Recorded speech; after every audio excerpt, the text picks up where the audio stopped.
Good morning, viewers, and welcome to another broadcast of The Competitive Edge. Today, we're going to be looking at leadership, and I want to show you that we are going to be doing a deep dive into tools that can really help you to become a better leader in business and a better leader in life. So, what I want to encourage you to do is to call a friend and tell a friend that The Competitive Edge is on and we are going to be dropping gems that can really transform the way you do business. I want to begin this program by saying that in the world today, we talk about so many different types of leadership. We talk about the democratic leader, the autocratic leader, the paternalistic leader, the laissez faire leader. Whichever leadership style you're adopting to move your business or your vision forward, it is very important to recognize that leadership is not blind. So, what do I mean by this? It's important that leaders have eyesight and mindsight. And by mindsight, it means that you have a clear working knowledge in terms of the practical steps that you need to take to achieve the objective. With me in studio today, I have a team of dynamic personalities that will be helping me to navigate this interesting talking point. So, moving forward, you have information perhaps that you can apply immediately into the life of your business and into your personal life to ensure that you optimize your level of success. So, with me today, I have Shavani Sinarain, and Shavani Sinarain, she is a project management practitioner with years of experience. She's also a lecturer from one of the top universities in the Caribbean. I also have Frank Clement Frank, and Frank, he is an economist by profession, but he's also a practitioner of leadership. He has years of experience as a lecturer also, and it's a great pleasure to have you here, Frank. Along with that, I have Paul Whitehouse, and Paul Whitehouse, he is a financial specialist. He's the person that helps you to access the much needed capital to grow and to scale in your business.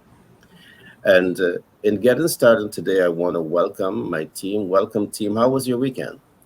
Oh, fantastic, fantastic. Great weekend. Okay.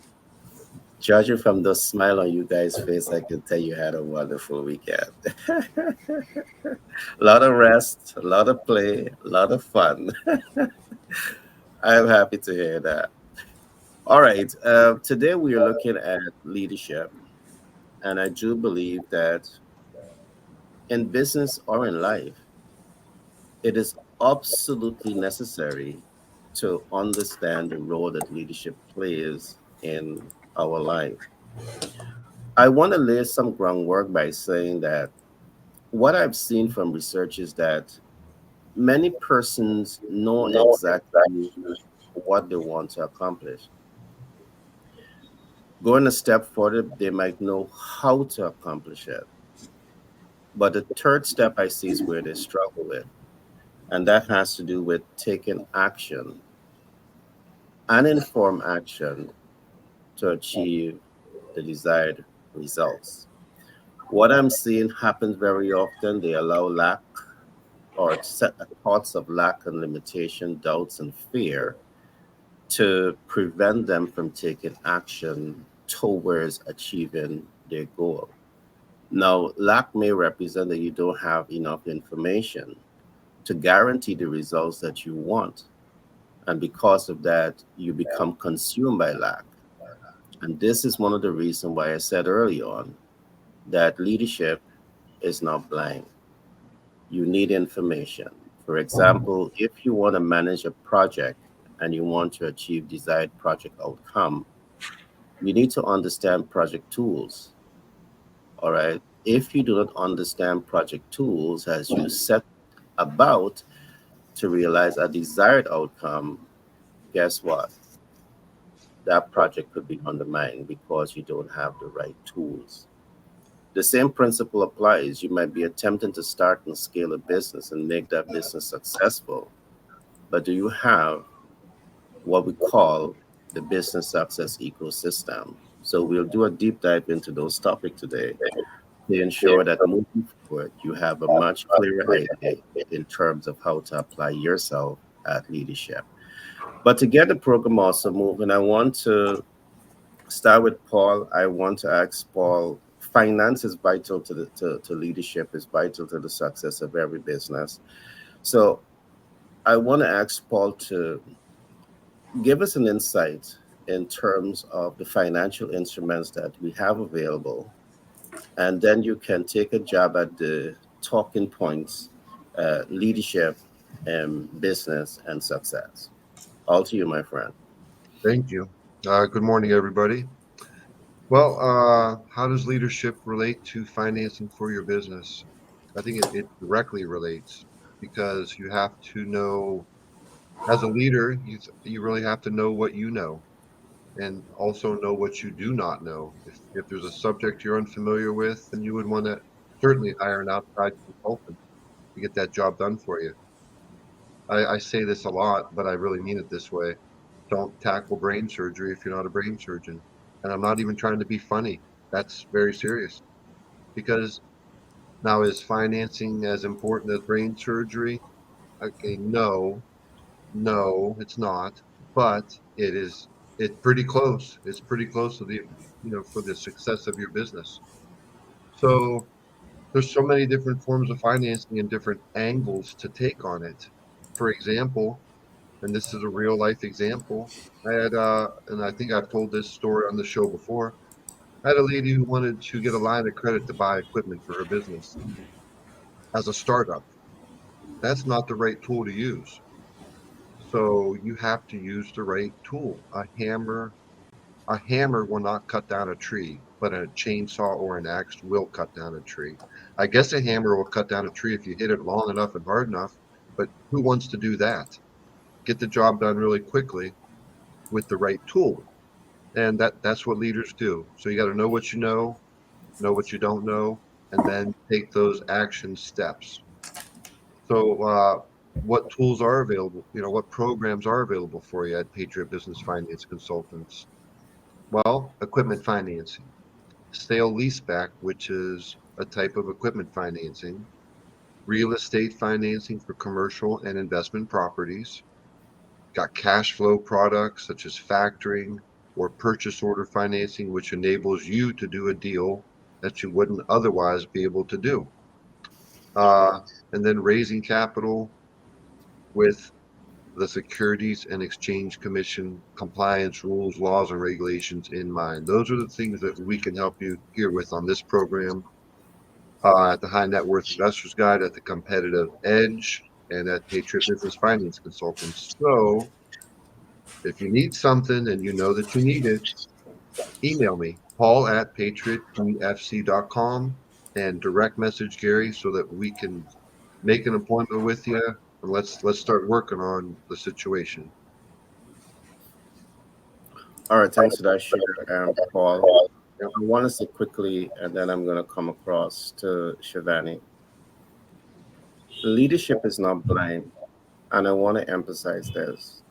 As a rising star in business who is taking up an important leadership position, you need to first of all ensure that you understand the tools that is going to guarantee your success. Yes, success can be guaranteed. One of the concepts that I want to put to you as you position yourself to be great leaders in business is to really take some time to understand what we are calling the business success ecosystem. And I'm going to point you to where you can get some of those information.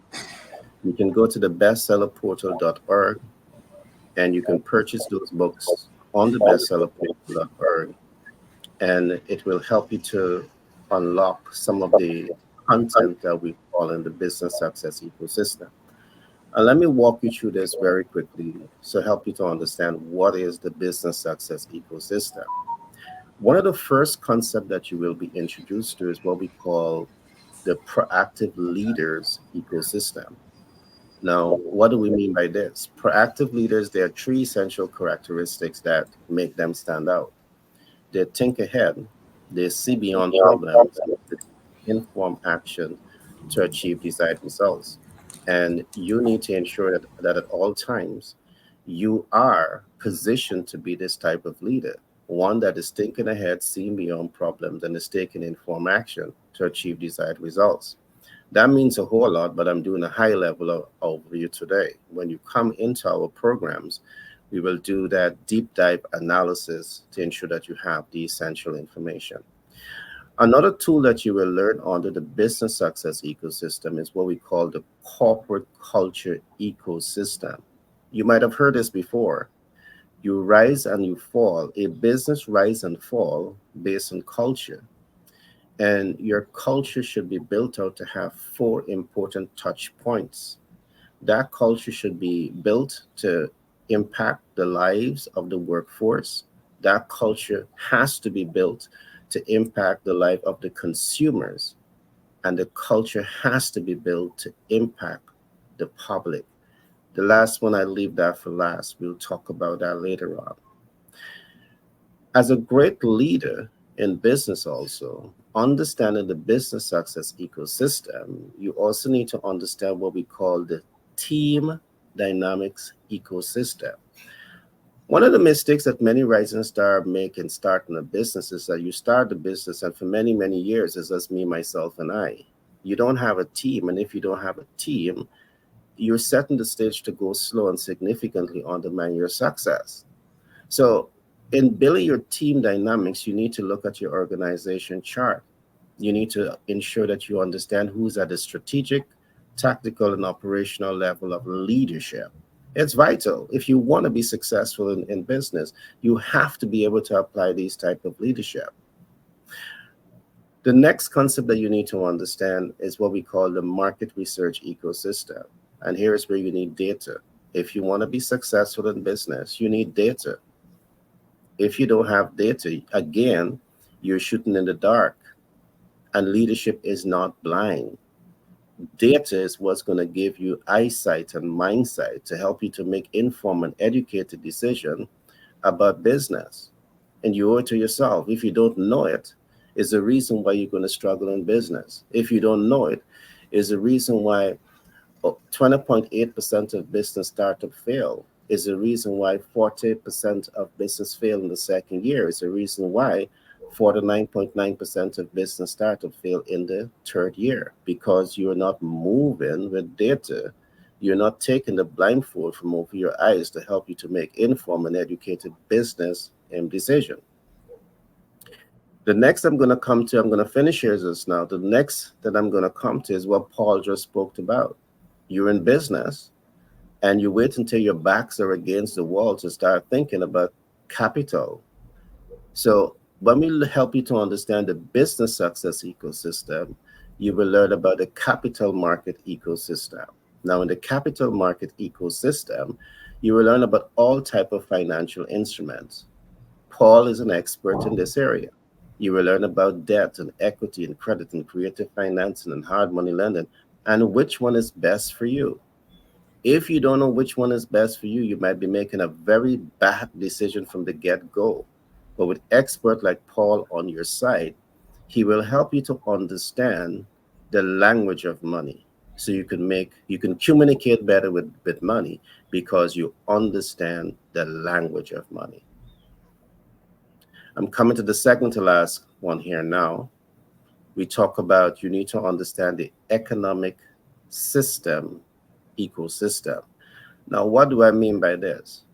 Not all business may be ideal for you, because when you understand economic systems, you're able now to distinguish between what is a planned economic system, what is a laissez-faire economic system, what is an open economy. And if you don't understand economic system and you're trying to play among sharks, you're going to be bitten. So you need to take the time to really understand this. And by understanding how to play the game of business, you're going to be successful.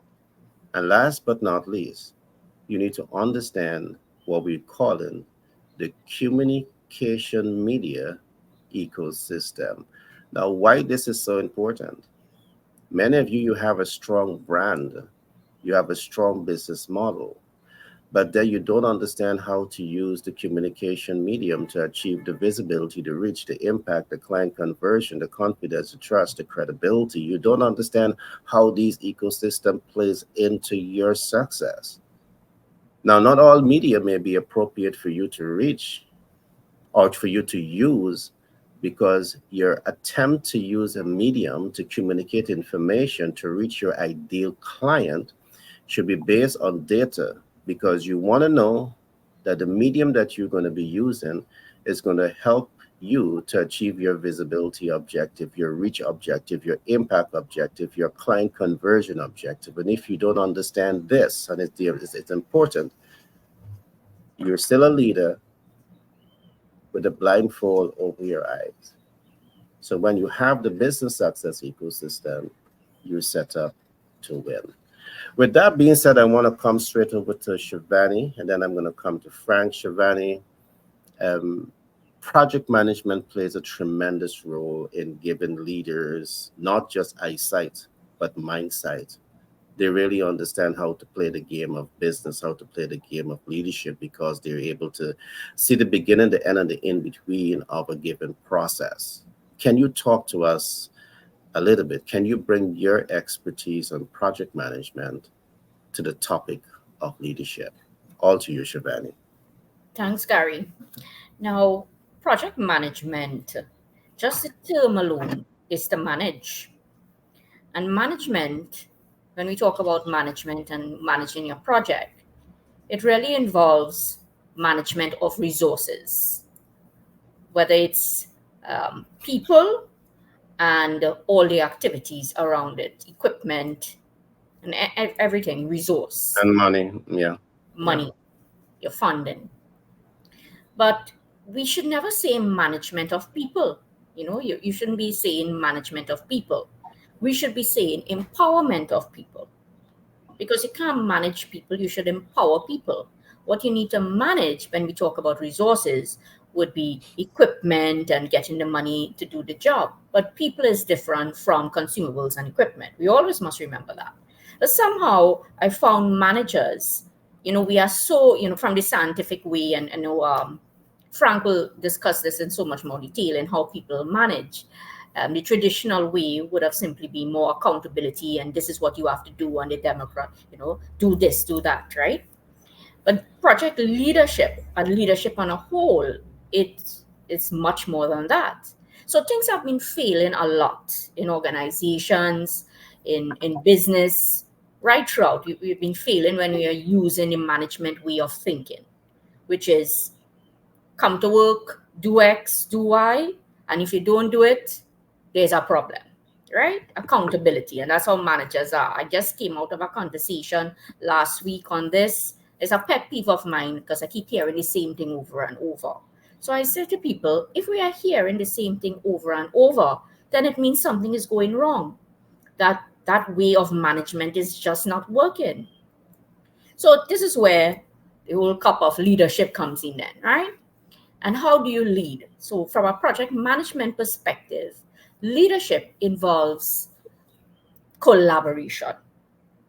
So you may have, you're working on a particular project, you have people around you, and things are not getting done. Something is not getting done. Let us use the collaborative way. Let us use the collaborative way, which is getting information and ideas from different persons that you may have to do a workaround to get the job done. So project leadership, one of the key skills for me is always collaboration.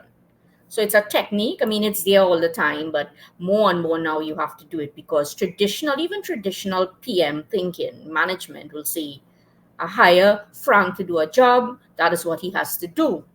And if he's not doing it, it means that he's not, he doesn't know what to do.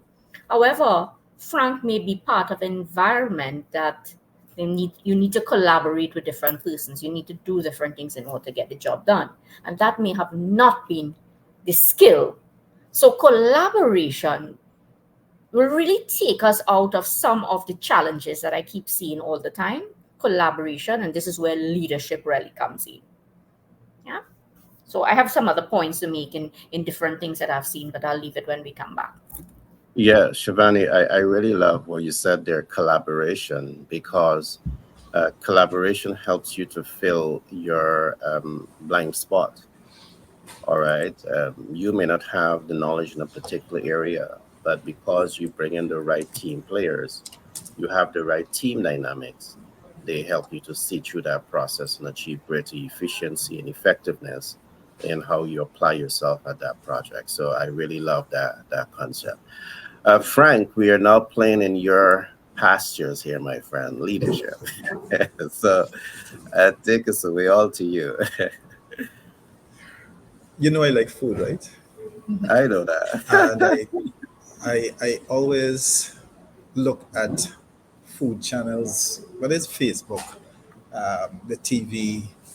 Um, I look at a channel called Food That Built America, which was on the History Channel. And yet, before anybody asks, I mostly watch it because I just love food. I like the varying kinds of food from different lands. Some are repulsive to me, and some I love. But one of the things that got me intrigued about these food places, we look at the founders, and their founders took what the founders took to find the success.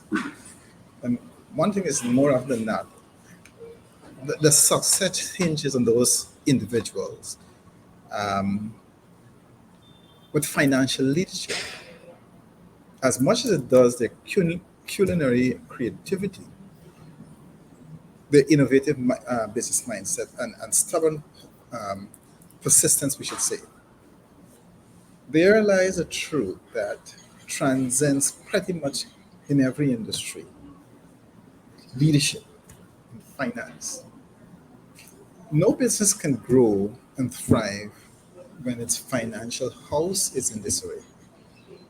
And true financial leadership demands exceptional management skills, whether it be project management, whether it be economic, exceptional management skills, and a lot of foresight.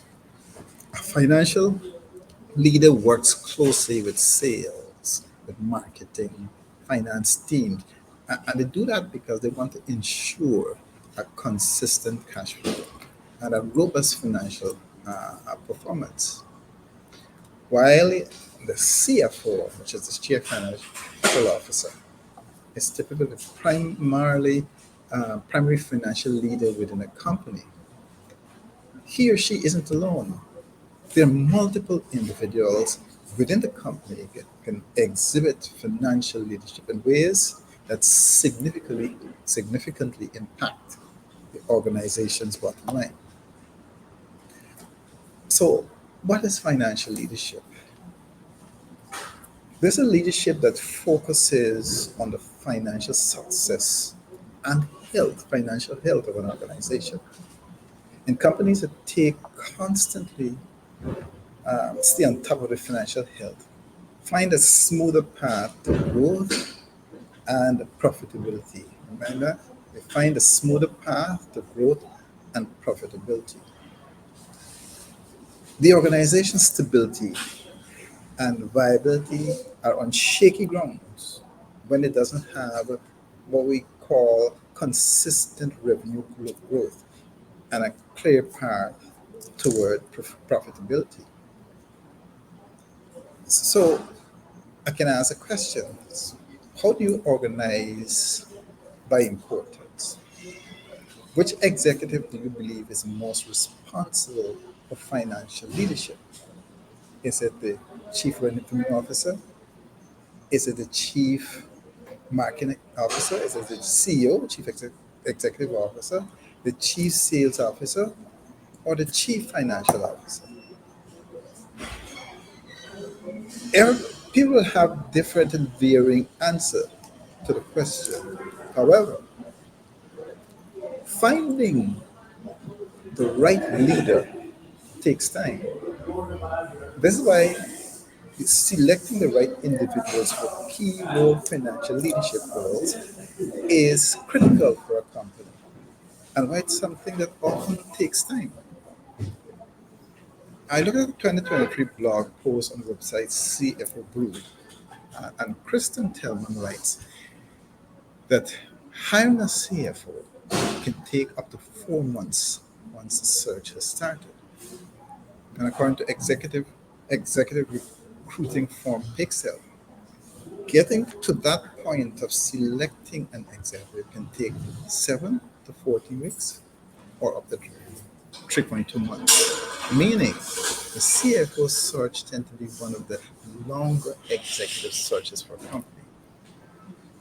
But yet, financial leadership is just about one leader. You got to know that the financial leadership is not restricted to the CFO or the chief revenue officer. Other individuals within the company whose actions will directly impact a company's revenue include the vice president of sales, your sales manager, your account executive. There's one called the business development manager. You have a chief marketing officer, you have marketing manager, the SEO specialist, the digital marketing specialist. And that's just a short list. Direct and indirect impacts on a company finances all matter. That's why there's a common phrase in this world that often gets repeated by leaders. Everybody sells. An extension of that is a concept that when we taught English, everything is persuasion. Financial leadership can happen at any level within a company because everyone working at a company can and does play a part in ensuring the company sells its product. Even junior level employees in roles outside of sales and marketing can impact the financial success of the company by being positive and effective representatives of the organization they work for. The simple act of being a good person makes that matter. Pretty simple. The formula of awesome person plus works for company is equal to positive public perception. That's why companies are often quick to fire employees who start trending on social media for bad behavior. Public perception is everything. And if the public thinks your company hires and supports bad actors, it can kill demand for the product or service. And that kills revenue. All of that to say that financial leadership is, in some fashion, everyone's responsibility at a company, even if the minimal amount of leadership one can take is being a decent human being. But still, there must be fairly defined roles within a company for leadership over financial matters. And those leaders must collaborate with other departments and make some decisions about strategies that impact or influence revenue and profits. And having a visionary approach to anticipate and forecast um, financial trends. It's why you have Summit CPA, a virtual CFO company, calls forecasting a team sport and recommends it, including both leadership and frontline employees. And if you understand the key traits that define great financial leadership, you'll understand that it's essential. Recognizing and instating the right people who can fill role can be the difference in securing a competitive edge and formulating effective financial strategies for your organization. I'll further go into the role of financial leadership later. All right, thanks for that share, Paul. I certainly love the angle you took with financial leadership. And I really love that you brought out that financial leadership is a very broad menu of financial topics to be looked at. And perhaps as time progresses, we will do a deeper dive into some of those financial tools that can help in good financial leadership. One thing we didn't look at is that one of the things that we often talk about when it comes to finance is that you need to understand the instruments, you need to understand how to access, how to leverage, and how to mitigate. And very often we find that, business leaders across the world, the kind of conversation around debt mitigation is not as common as it should be. And when that happens, we are seeing that you leave in perhaps more than half of that cake on the table when it comes to cash flow in the operation. Because when you understand debt mitigation, you're able to significantly reduce the cost of capital. And reducing the cost of capital may mean that you are saving hundreds of thousands and millions of dollars on that debt portfolio. So I really love that you clearly established that it is a very broad menu of things to be looked at when we are talking about financial leadership. Now, I want to play a little bit on one of the points you would have talked about, Frank. And you talk about digital marketing and leadership, which is an essential part of financial management. But let me begin by saying this: leaders and leadership should not be blind. And what I want to introduce here is a concept I talked about early on, which is proactive leadership. Proactive leadership is a term that we have coined in our community. And what it means that this type of leader, they have three essential characteristics that makes them stand out. One, they think ahead. That means they know exactly what they want to accomplish. Two, they see beyond problems. That means that they know exactly how to go and achieve it. And three, they take informed action to achieve desired results. That means that they are now taking action to achieve what they know they can achieve because they have understand the ecosystem. At the right time, we'll go into that. But I want to equate this now to visibility. One of the platforms that we see many young leaders in business do or use to create visibility is social media platform. And we are currently on social media. Perhaps this program is, and the way we are, some of the avenue that we are funneling to may not be the best example. But let me say this: when it comes, and I'm talking here a little bit now about digital marketing, to lead in the digital marketing space, you cannot lead with a blindfold over your eyes when you want visibility. And I'm going to break this down to three steps. I have been interfacing with my digital marketing team. And in recent time, we have been talking a lot about a concept that we call SEO, which is search engine optimization. And if you are in social media and you're trying to produce a content and get your content out there and you are not thinking SEO, believe me, you're not optimized for success. And that's leading in the social media space with that blindfold over your eyes. But let me explain a little bit what is SEO and how it ties into visibility via these platforms. We have seen that three things must be aligned, and you want to see this in the digital space. You must do title search. In developing a title for your content, is not just developing a title. All right, the title must be aligned to data. Data must be showing that people have an interest in this content. All right, and very often when you depend on just your interpretation of what people want, you may be wrong.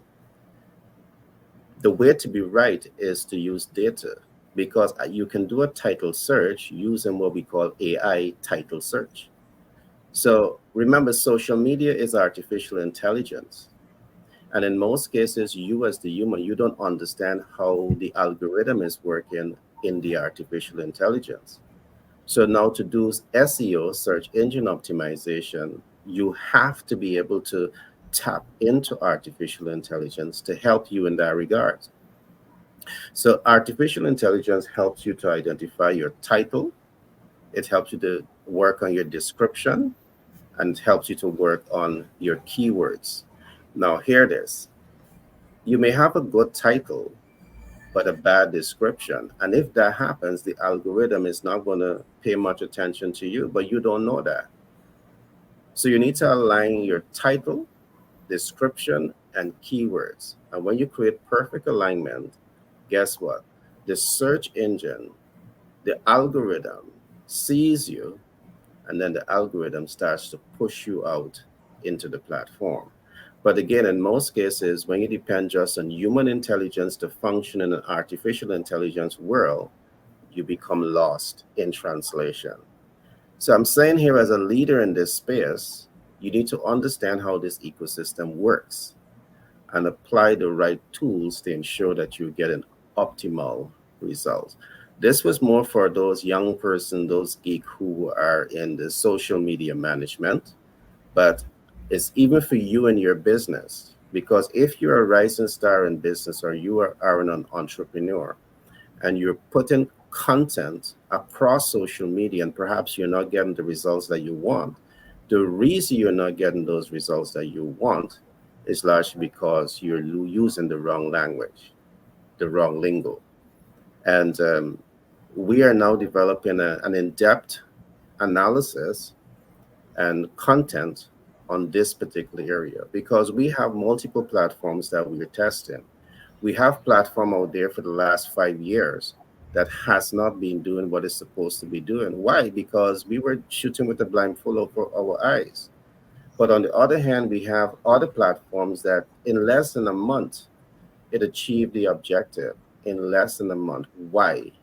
Because we were able to use AI to understand AI and achieve an objective. But as time progresses, I will go deeper into this because this plays on leadership, it plays on visibility, it plays on reach, it plays on impact, it plays on client conversion, and it plays on cash flow optimization. Talking about cash flow, I want to come right back to Paul to ask Paul to once again help us to understand financial instruments. Because if you're in business, you need capital. And if you're listening to this program, I want to emphasize and re-emphasize to you that you don't have a problem to access capital. Why? Because we have Paul here. So whether you got a 680 FICO or a 360 FICO, I know Paul is 101% capable to listen to your story and helping you to develop the framework, put you on the pathway to start to access the capital to grow and scale your business. Myself and Paul, we were talking about that very often, many persons, they wait until their backs are against the wall to start thinking capital. That's not how you do business. If you know you want to get into business, you need to you need to focus on this long before you're actually ready for the money. But Paul, all to you, my friend. Okay, thank you, Gary. It's available. As Gary says, it is available. You are approved. Let me explain that.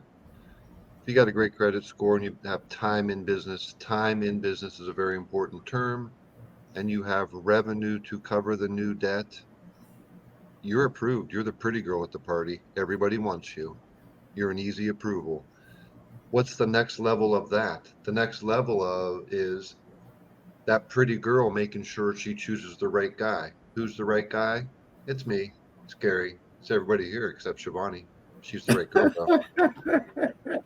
But what I'm really getting at is this: the right guy, the right person at the party for you is the one who can provide you the best structure and the best deal, the best overall outcome, the lowest cost of money. Okay. Let's say you're the ugly girl at the party. Should I say that on social media? I just did. What I mean by that is the ugly duckling. Let's go there. The ugly duckling. You don't think you can get financed because your bank turns you down because your credit score is just a couple of points below their minimum. What you might think the world's ended. How am I going to improve my business? You can. The world's got you brainwashed. Banks are not the only sources of money. There's a lot of sources of money. Banks are one source. There's probably 9 or 10 other sources of it for you and your business. And that's what we set you up with. So when we interview you and when you interview us, because it's a two-way street, you're deciding if you want to work with us. We're figuring out, we know we want to work with you. We're figuring out how we can get it accomplished. When you're deciding who you want to work with, you want to work with somebody who's coming up with the best outcome for you, who actually cares. And when a lender charges you a fee or points like us, that's what we do. You may say, well, my bank doesn't do that. Let me prove it to you that they do. Just read the sheet. Origination fee, processing fee. A processing fee for $2,000. Yes, your bank has avenues of profit. What do? We make it simple. We don't get paid to mark the money up for you. We get paid to give you the best structure of it. And why is that? Because if we don't do that for you, you're not going to want to work with us again. You will leave after you work with us. The experience you will leave with is you'll be telling people, get a hold of Gary, get a hold of Paul. They solved my problem when I didn't think there was a solution. What are the solutions? Like I said, real estate financing, commercial and investment properties, equipment financing. Every equipment needs business. Okay. Those things can be accomplished with the best of credit, obviously, but they can be accomplished and you can be approved with a difficult credit score. So don't think that the game's over if somebody told you no. Keep going, because that's what a leader does. Find a solution. Somebody says no, but you need the solution. What are you going to do? Stop, roll over, and die? No. Keep going and get the end result. Because I'm telling you what, the end result's out there for you. It is available. You're approved. We got access to it for you, and we are ready to go to work and help you get it done. Thanks for that share. Yes. So you hear it there. If you're in the US, 50 states across the United States of America, and you need money, we have the capital to help you. If you're a foreign national, want to do business in the US, we have everything to set you up in the US with the Secretary of State's, get your DUNS number, get your PAYDEX score, get your bank account set up, and ensure that you are fundable. We have capital available for you. All right. So I just want to emphasize and re-emphasize what Paul is saying here. What I want to add is that Paul is very passionate about helping people, and that's what brought us together. All right, as a team, I recognize in him this burning desire to just want to help people to achieve their business and financial goal. And this is the kind of person that really works. He works for you to ensure that you achieve the objective. The same thing with Frank. I know Frank for many years. I mean, me and Frank go over 20 years back, but Frank is the kind of person that's going to say, he's going to leave himself undone just to ensure that he can impart knowledge to you that can help you to transition into a better person. All right. Shivani, I want to come to you to share some more thoughts on project management and how it ties into leadership. And then from Shivani, I'm going to come around the room to start getting some closing remarks. Shivani? So, as everybody was talking, as Paul was speaking about getting the money, looking at how important funding is for any project. And if you don't have the funding, what do you do? So yesterday, one of my projects that I'm hoping to embark on is ecotourism. It's a boutique hotel, right, in some Caribbean islands. My person and I, and a couple of us. So we're looking for investors. Right? So I know you will invest in it, and Gary and Paul. But the whole point of doing any project, ecotourism is one of the examples. Any particular project that we're looking to do, you must get funding. And how do you do this? Again, through a leadership approach, which is collaboration. Because, yesterday when we were speaking about it, I said to one of my business associates, I was telling him, I said, if we can just say, we can't do it, this thing not going to work, right? And just leave it there. And you just have your nice project engineering plan and, your nice design and your development for three different countries that we're looking at. And nothing will happen. But if you think about collaboration, who could you collaborate with? And when this idea came to me a couple of weeks ago, I said I knew immediately who I'm going to collaborate with, and how I'll get this thing done in terms of acquiring financing.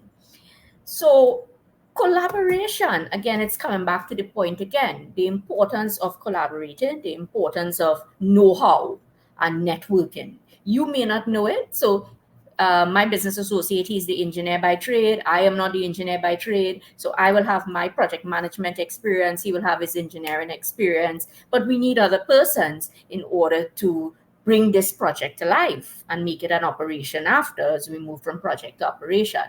So it comes back again to collaboration. And I will always say that is a leadership skill. That is not a management skill. Management skills, management people are not trained like that. If you want to move from management to leadership to really see vision, is to take more collaboration. Also, design thinking, as I spoke about it before, it is a leadership skill that should be integrated a lot in leaders, in projects. The design thinking approach, which is a 5-step approach, which starts with empathy, understanding what does the customer want. Again, you may have your project, you get your funding and everything, but you're not seeing the success of the project because empathy was not done, which is part of design thinking.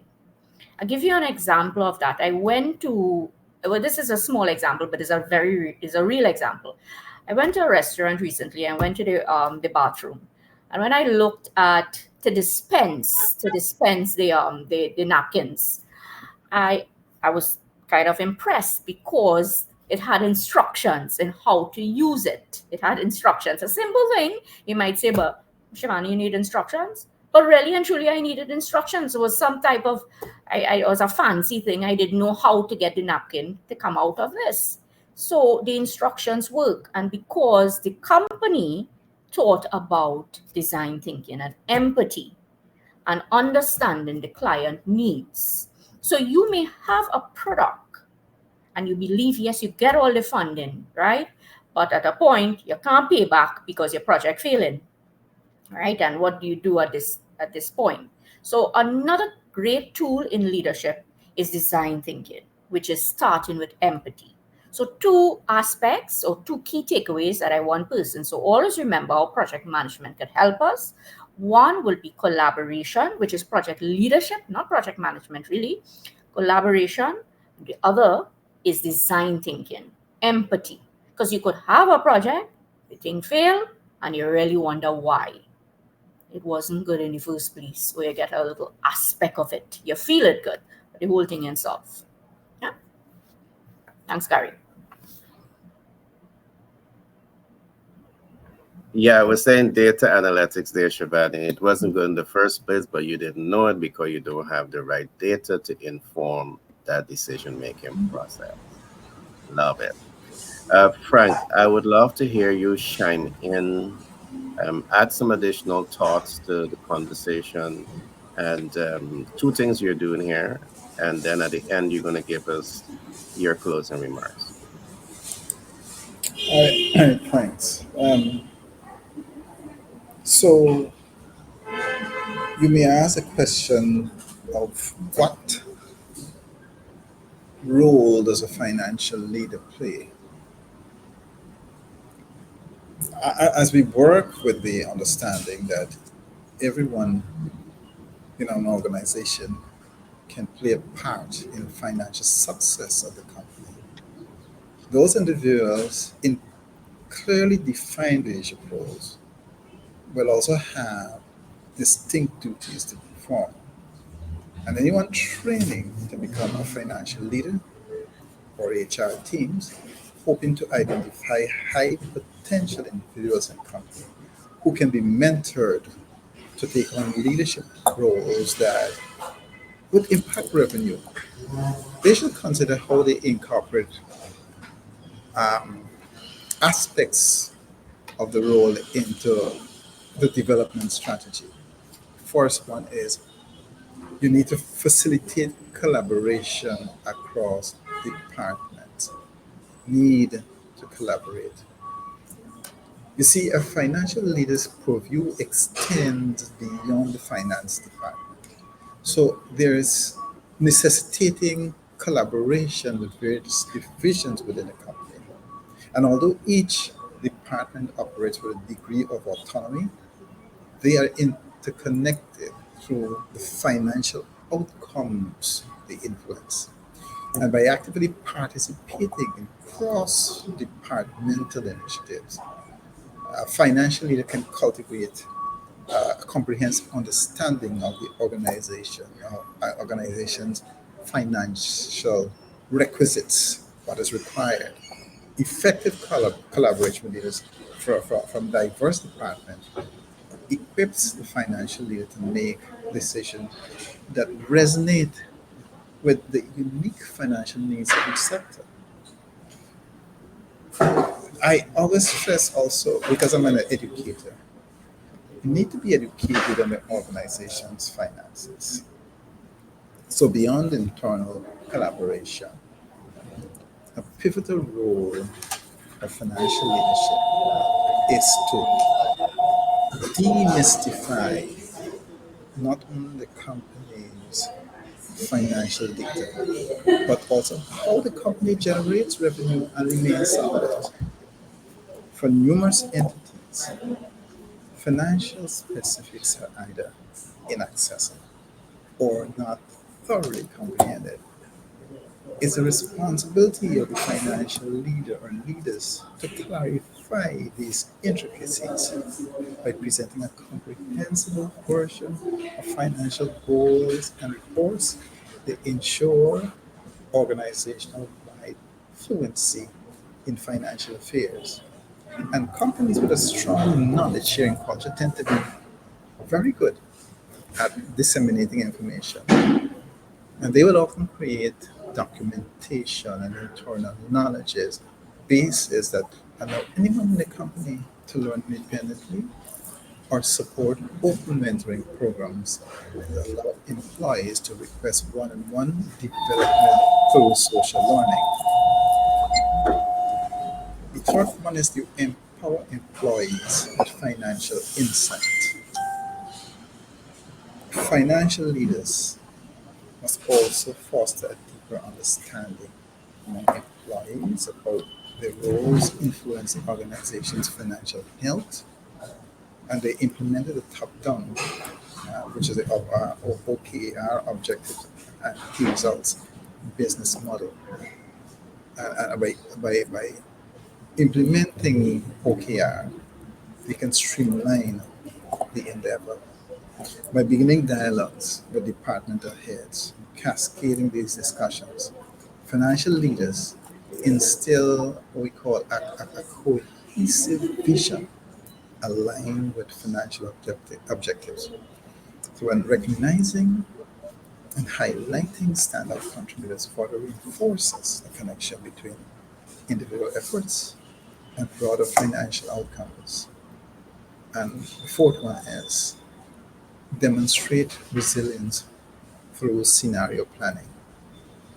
Modern financial leadership is underscored by resilience, especially given today's unpredictable business landscape.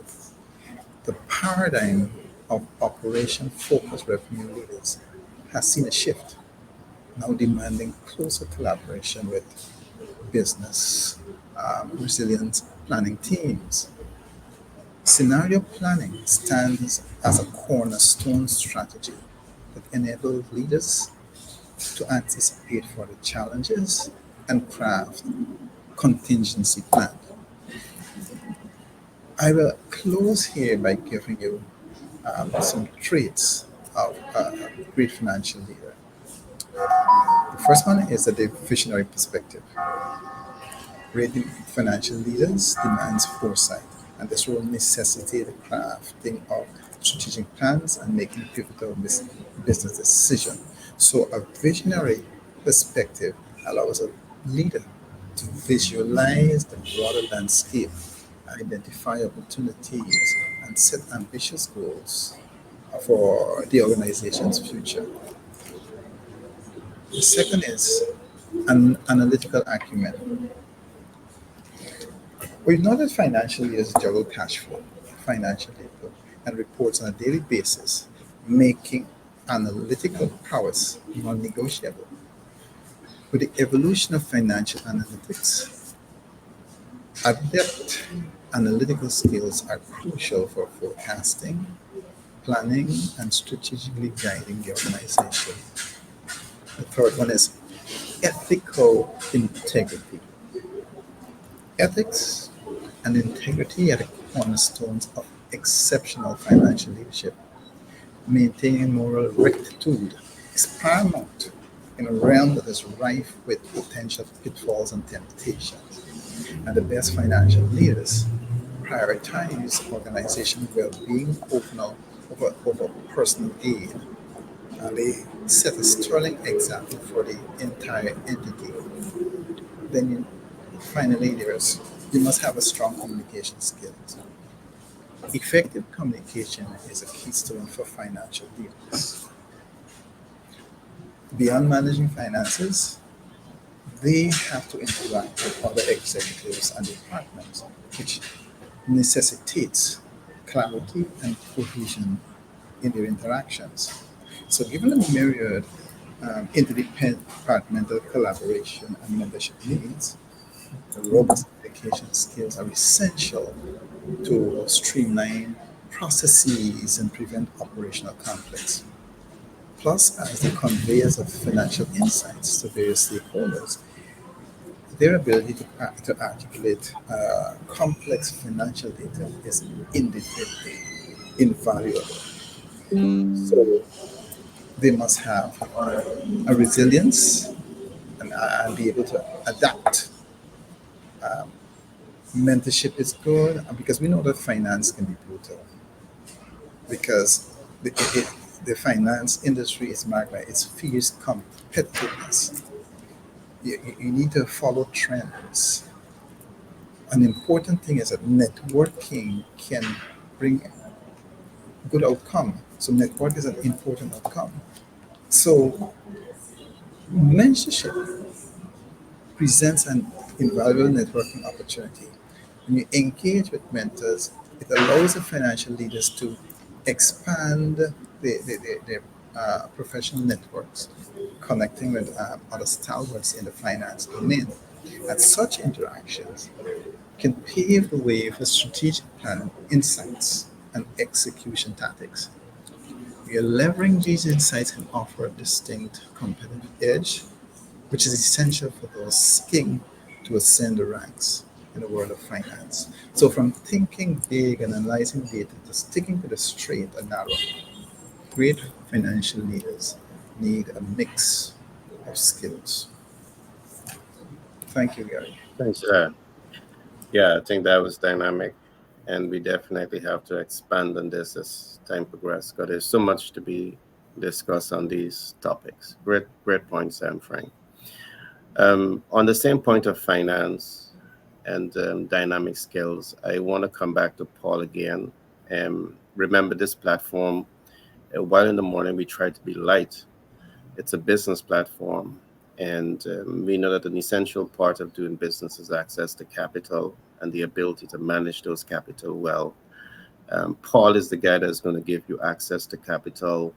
Myself and Frank, we play a tremendous role to really help you to understand management systems behind capital. So I want to ask Paul to just, chime in a little bit, in case there is someone that is now joining us, to and they want to know more about business, they want to know more about business financing. I want to ask Paul to talk to us. Paul, I know that you like to talk about factoring, about real estate financing. Can you just help us to see the face of how persons can pre-qualify for these fundings? Well, for each program, there's different pre-qualifications.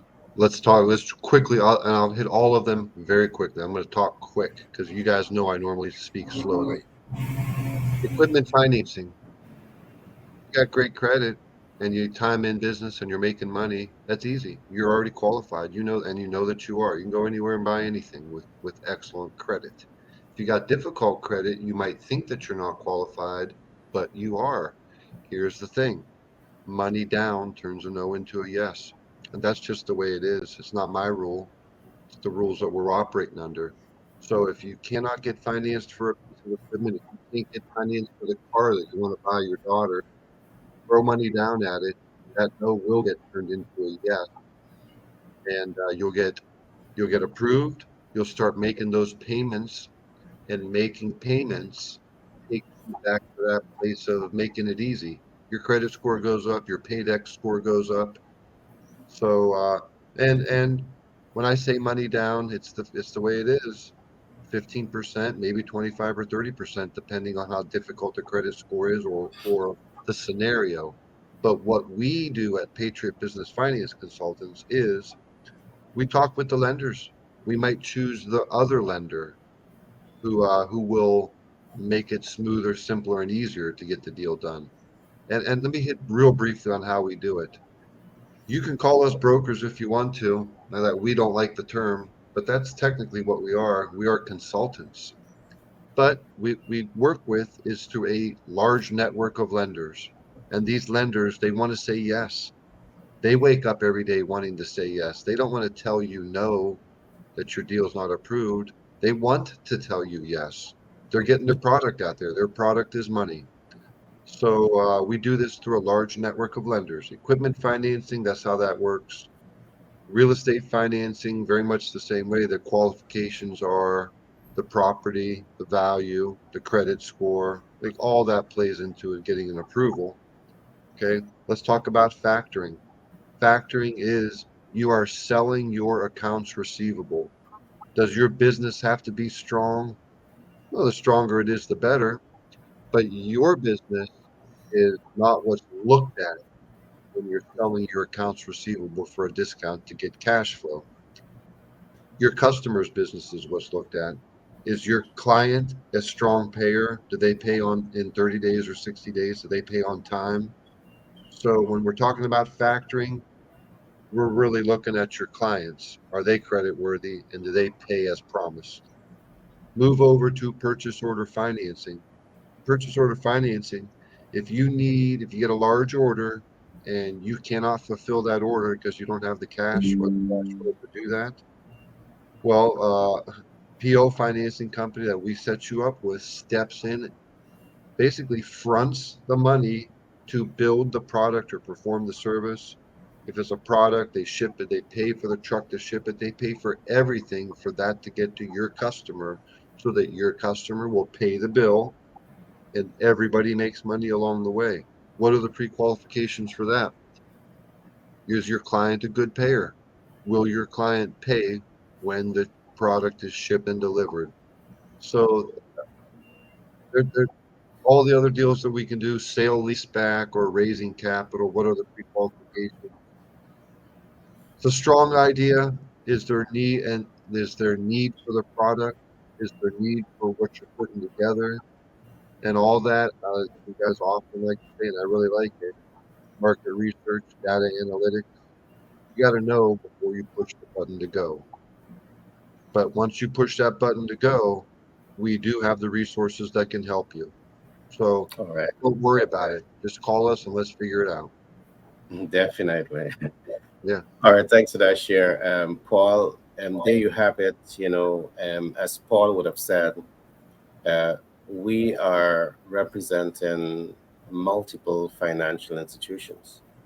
It's over 100. So there is no way under the sun that you can fail or not access capital.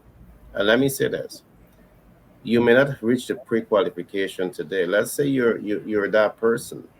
Your FICO score is low. We're going to help you to fix that. All right, we're going to help you to correct that. Might take a little bit, might take a few months to a few weeks, depending on what strategies we're going to be using for you. But we're going to get you prepared and ensure that you're fundable, and we will get you the funding. And I love what Paul has said, because perhaps part of that waiting process is we're going to be doing just what Paul was saying, the data analytics. All right. You're assessing your business environment. You're making sure that it has the potential to cash flow before you leap. They always say, look before you leap. So when we talk about data analytics, it's really looking before you leap in, so you know that you're making a smart investment decisions. So thanks for that share, Paul. Shivani, um, can you talk to us about project management on the same topic, and then your closing remarks? So, project management, I believe every challenge in organizations and leadership that people are having, if you go back to project management and take some of the learnings, you would be able to solve it. Project management and project leadership will teach us how to collaborate, how to get access, how to network. It teaches us a lot of power skills. Now we'll say soft skills, nothing soft about that. It's more power skills. It teaches us interpersonal skills, how to develop your interpersonal skills, which is a skill of a leader that you must have, how to communicate, how to listen, design thinking. So, eh, I spend a lot of hours listening to different persons, clients, and leaders, CEOs, in different capacities, different types of organizations, from education to oil and gas, so all different types of projects and organizations, really. And to me, it's an easy sell. Project management can solve a lot of these things.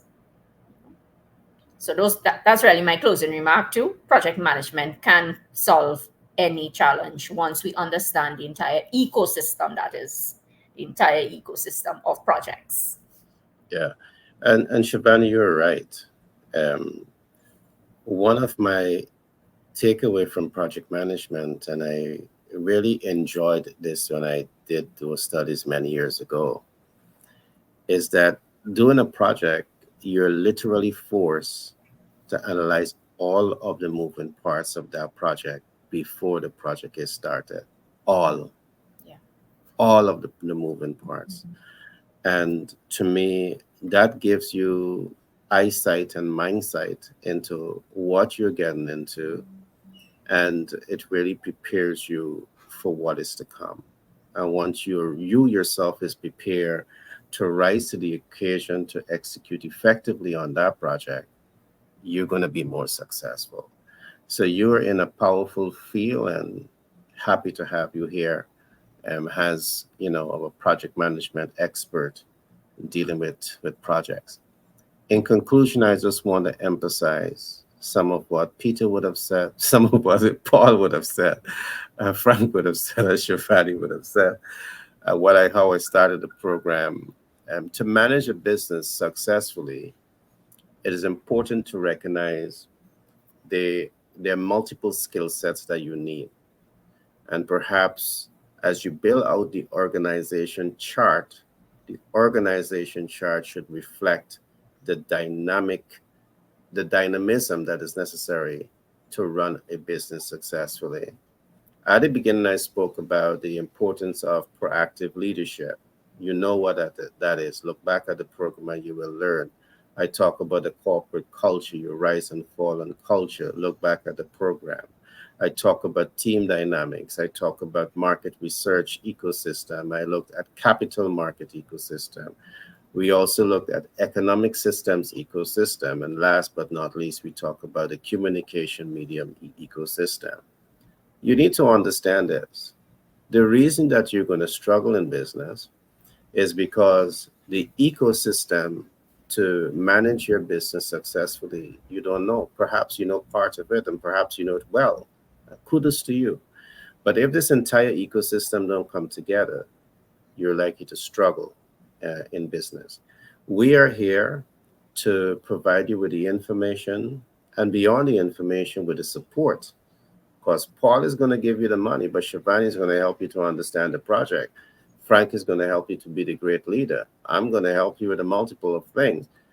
But at the end of the day, is to ensure that you are successful in business. All right. So, with that being said, I want to say thanks for our viewers who are viewing this program from across the world. Thanks for taking the time out for being here with us. Thanks for sharing this program out into your community. I also want to encourage you, those new persons, to like, subscribe, and ensure that you're sharing the program out to your community so as to ensure more persons are reaching.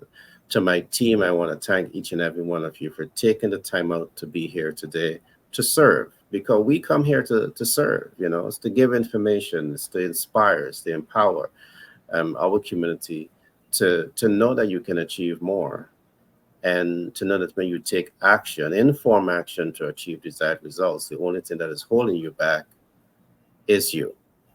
So with that being said, I want to say welcome to a new week. Today is Monday, and I want to wish you all a great and exciting week ahead of you.